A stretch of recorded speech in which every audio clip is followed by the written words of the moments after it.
Hello दोस्तों, आप सभी का हमारे YouTube channel Berwal talent point का पर स्वागत है। पिछली जो हमारी क्लास थी उसके अंतर्गत हमने हृदय के बारे में अध्ययन किया। उसके बारे में बताया था कि हृदय का अध्ययन किसके अंतर्गत किया जाता है और किसके द्वारा हमारे हृदय की बनावट कैसी है, कौन के अंतर्गत सबसे बड़ा हृदय पाया जाता है। इसके बाद में जो हमारी यह क्लास है यह भी हृदय से रिलेटेड है। इसके अंतर्गत हम धमनी है, सिराए है, केशिका है, उसके बारे में अध्ययन करेंगे। किसके बारे में? धमनी है, सिराए है, केशिका है, इनके बारे में इस क्लास के अध्ययन करेंगे। इससे पहले आप सभी को हमारे YouTube चैनल को सब्सक्राइब करना है, शेयर करना है, ताकि हमारी जितनी भी क्लास हो उसका नोटिफिकेशन आपको मिलता रहे। हम आपके लिए इतनी मेहनत करते हैं तो आपका भी हक बनता है कि हमारे चैनल को सब्सक्राइब करें और अपने दोस्तों के साथ भी शेयर करें। तो चलिए स्टार्ट करते हैं। जो हार्ट से रिलेटेड जो बचा था उसको, तो उसमें धमनी को लेते हैं। किसको? धमनी को। तो धमनी की अगर बात करें तो धमनी के अंतर्गत शुद्ध रक्त बहता है। कैसा? धमनी के अंतर्गत, हमारी बॉडी के अंतर्गत जो धमनी पाई जाती है उसके अंतर्गत शुद्ध रक्त बहता है। और जो धमनी है यह हमारे शरीर में सबसे अंदर हुई धसी रहती है। कैसी? सबसे अंदर, मतलब बॉडी से जो हमारी त्वचा पाई जाती है उससे सबसे नीचे जो धसी हुई होती है वह होती है धमनी। धमनी सबसे नीचे धसी हुई होती है। और उसके बाद में बात करें कि जो एकमात्र पल्मोनरी ऐसी धमनी है, पल्मोनरी एकमात्र ऐसी धमनी है जिसके अंतर्गत अशुद्ध रक्त पाया जाता है। कैसा? अशुद्ध रक्त पाया जाता है। जबकि धमनी के अंतर्गत तो शुद्ध रक्त पाया जाता है, जबकि एकमात्र पल्मोनरी धमनी ऐसी है जिसके अंतर्गत अशुद्ध रक्त पाया जाता है। उसके बाद में बात करें कि जो धमनी है उसका जो रक्त प्रवाह की जो गणना की जाती है, रक्त प्रवाह की जो गणना की जाती है वह की जाती है कि जो हमारा ये हाथ होता है, हाथ पे जो अंगूठे की साइड में जो ये होता है, यहाँ पे जो धमनी पाई जाती है, इससे हमारे धमनी में जो रक्त प्रवाह होता है उसकी गणना की जाती है। हाथ पे हथेली पर जो अंगूठा की साइड में जो धमनी पाई जाती है उससे धमनी के रक्त प्रवाह की गणना की जाती है।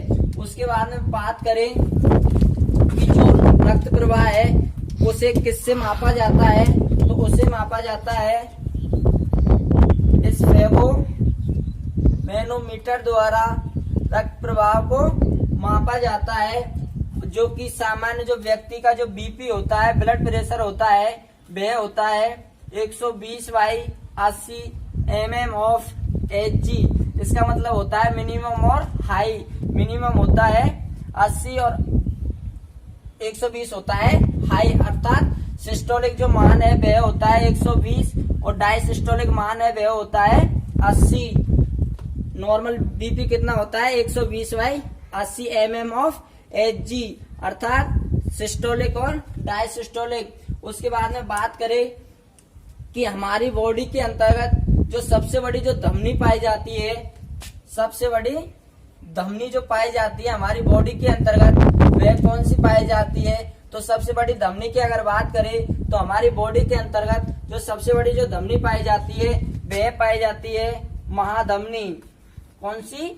महाधमनी हमारी बॉडी के अंतर्गत सबसे बड़ी धमनी पाई जाती है। और बात करें कि हमारी बॉडी के अंतर्गत जो सबसे छोटी धमनी पाई जाती है, सबसे छोटी जो धमनी पाई जाती है, तो छोटी की अगर बात करें तो छोटी पाई जाती है फ्रेनेक धमनी। कौन सी पाई जाती है? फ्रेनेक धमनी। हमारी बॉडी के अंतर्गत सबसे बड़ी धमनी तो कौन सी पाई जाती है? महाधमनी। और अगर छोटी की बात करें तो छोटी पाई जाती है फ्रेनेक धमनी। उसके बाद में बात करते हैं सिराए की। किसकी बात करते हैं? सिराए की। एक बार दोबारा से देख लो, धमनी के अंतर्गत हर वक्त ही शुद्ध रक्त बहता है, जबकि एकमात्र पल्मोनरी धमनी ऐसी है जिसके अंतर्गत अशुद्ध रक्त बहता है। हमारी बॉडी के अंतर्गत जो धमनियां पाई जाती है वह शरीर के अंतर्गत अधिक से अधिक धसी हुई होती है, मतलब अंदर पाई जाती है। जो धमनी की जो गणना की जाती है वह हाथ के ऊपर जो ब्रैकेडियल जो वो पाई जाती है धमनियां, उससे की जाती है। और इसकी जो माप की जाती है वह की जाती है इस स्फेग्नोमैनोमीटर द्वारा की जाती है। और अगर सामान्य बीपी की बात करें, जो सामान्य बीपी होता है वह होता है 120/80 mm ऑफ Hg होता है। और अगर बात करें कि हमारी बॉडी के अंतर्गत जो सबसे बड़ी धमनी पाई जाती है तो वह पाई जाती है महाधमनी। और सबसे छोटी धमनी की अगर बात करें तो सबसे छोटी पाई जाती है फ्रेनिक धमनी। इसके बाद में बात करते हैं सिरा की। किसकी बात करते हैं? सिरा की। सिरा की अगर बात करें तो सिरा के अंतर्गत अशुद्ध रक्त बहता है। धमनी के अंतर्गत तो शुद्ध रक्त बहता, जबकि सिरा के अंतर्गत अशुद्ध रक्त बहता है। सिरा के अंतर्गत अशुद्ध रक्त बहता है। कैसा रक्त बहता है? अशुद्ध रक्त बहता है। लेकिन एकमात्र पल्मोनरी धमनी ऐसी, पल्मोनरी सिरा ऐसी है, पल्मोनरी एकमात्र सिरा ऐसी है जिसके अंतर्गत शुद्ध रक्त बहता है। कैसा रक्त बहता है? शुद्ध रक्त बहता है। धमनी के अंतर्गत भी पल्मोनरी धमनी एकमात्र ऐसी धमनी थी जिसके अंतर्गत अशुद्ध रक्त बहता था। जबकि अगर सिराओं की बात करें तो सिराओं में भी पल्मोनरी सिराएं एकमात्र ऐसी सिराएं है जिसके अंतर्गत शुद्ध रक्त बहता है। उसके बाद में बात करें कि जो हम रक्तदान करते हैं, क्या करते हैं? रक्तदान करते हैं, ब्लड डोनेट करते हैं, तो उस वक्त जो हमारी बॉडी से जो रक्त लिया जाता है वह किससे लिया जाता है? सिराओं से लिया जाता है। किससे? सिराओं से लिया जाता है, क्योंकि सिराएं हमारी बॉडी के अंतर्गत ऊपरी ओर ही पाई जाती है। धमनियां तो अंतर पाई जाती है, अंतर धसी हुई पाई जाती, जबकि सिराएं है ये ऊपरी हिस्से पर ही पाई जाती है। तो इसलिए जो रक्तदान के समय जो ब्लड लिया जाता है वह किससे लिया जाता है? सिराओं से लिया जाता है। उसके बाद में बात करें कि जो हमारी बॉडी के अंतर्गत जो सबसे बड़ी जो सिराएं होती है, सबसे बड़ी जो सिरा की अगर बात करें तो हमारी बॉडी के अंतर्गत जो सबसे बड़ी सिराएं पाई जाती है वह पाई जाती है पश्च महासिरा। कौन सी?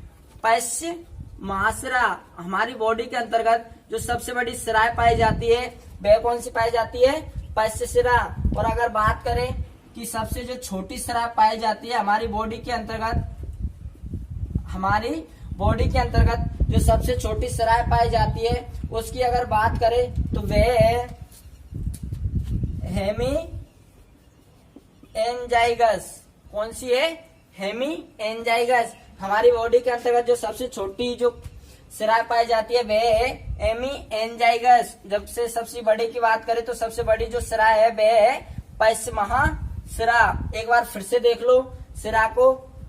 सिरा है वह हमारी बॉडी के अंतर्गत ऊपरी भाग पर ही पाई जाती है और सिराओं के अंतर्गत अशुद्ध रक्त बहता है। जबकि जो पल्मोनरी सिरा है वह एकमात्र ऐसी सिरा है जिसके अंतर्गत शुद्ध रक्त पाया जाता है। अगर बात करें कि जो व्यक्ति रक्तदान करता है तो जो उसका से जो रक्त लिया जाता है वह लिया जाता है सिराओं से। और जो हमारी बॉडी के अंतर्गत जो सबसे बड़ी जो सिरा पाई जाती है वह पाई जाती है पश्च महासिरा। कौन सी? पश्च महासिरा। उसके बाद में अगर छोटी की बात करें तो हमारी बॉडी के अंतर्गत जो सबसे छोटी सिरा पाई जाती है वह पाई जाती है हेमी एंजाइगस। इसके बाद में कुछ करंट अफेयर की बात कर लेते हैं हार्ट से रिलेटेड।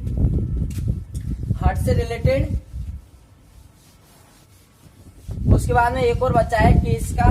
तो केस का की अगर बात करें, किसकी? केस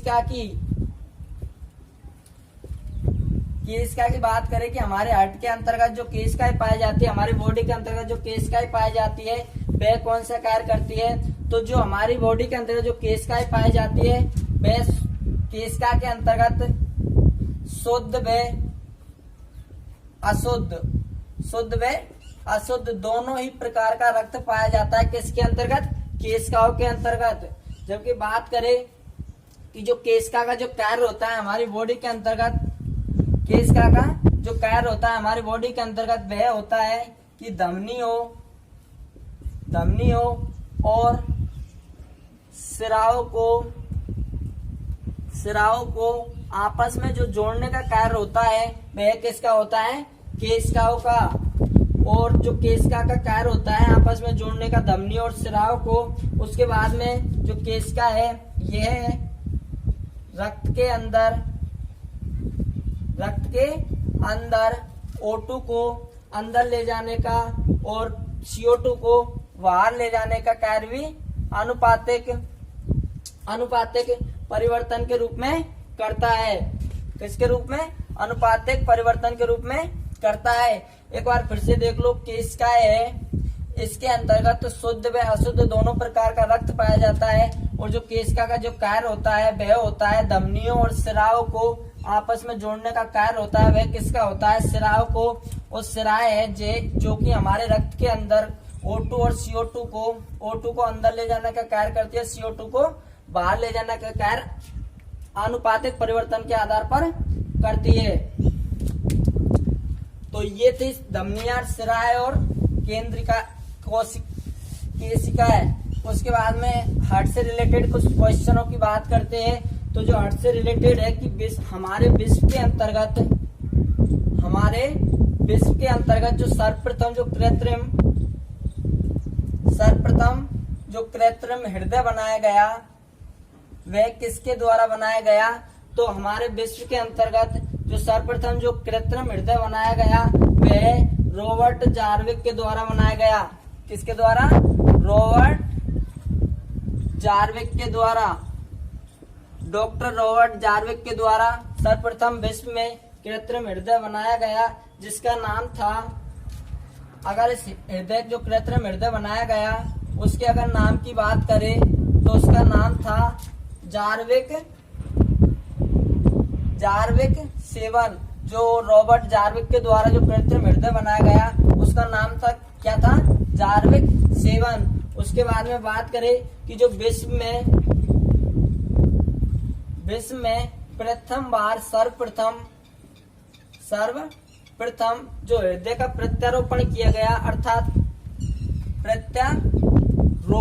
गया, अर्थात एक व्यक्ति से दूसरे व्यक्ति में जो हृदय का हस्तांतरण किया गया, तो वह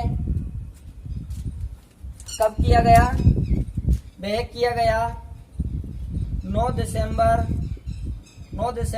1967 को हमारे विश्व के अंतर्गत प्रथम हृदय प्रत्यारोपण किया गया। और अगर डॉक्टर की बात करें कि किस डॉक्टर के द्वारा किया गया, तो उस डॉक्टर का नाम है क्रिश्चियन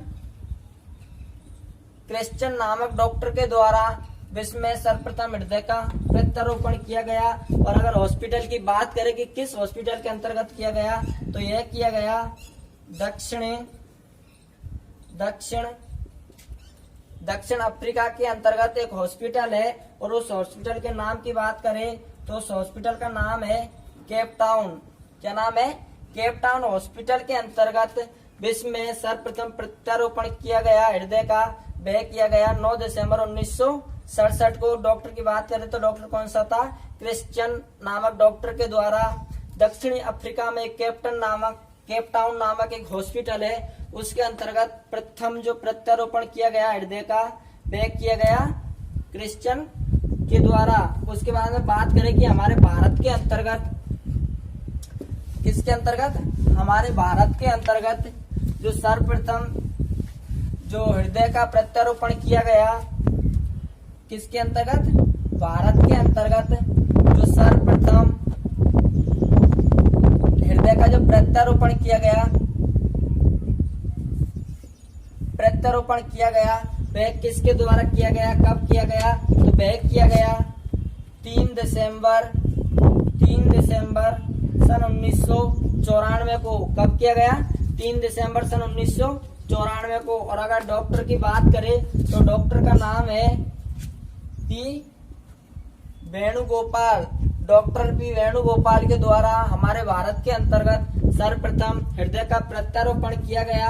और अगर हॉस्पिटल की बात करें तो हॉस्पिटल था हमारे दिल्ली के अंतर्गत जो एम्स हॉस्पिटल है, कौन सा, एम्स हॉस्पिटल है, उसके अंतर्गत डॉक्टर वेणुगोपाल के द्वारा हृदय का प्रत्यारोपण 3 दिसंबर सन 1994 को सफल किया गया। उसके बाद में बात करें कि हमारे किसी व्यक्ति को जो हार्ट अटैक आता है वह किसके द्वारा आता है, तो जो हार्ट अटैक आता है वह आता है जो कि हमारे मांसपेशियों को जो रक्त पहुंचाने का कार्य करती है, जो मांसपेशियों को रक्त पहुंचाने का कार्य करने वाली जो महाधमनी पाई जाती है वह कौन सी पाई जाती है, कोरोनरी। कौन सी धमनी, कोरोनरी धमनी होती है, वह मांसपेशियों को रक्त पहुंचाने का कार्य करती है।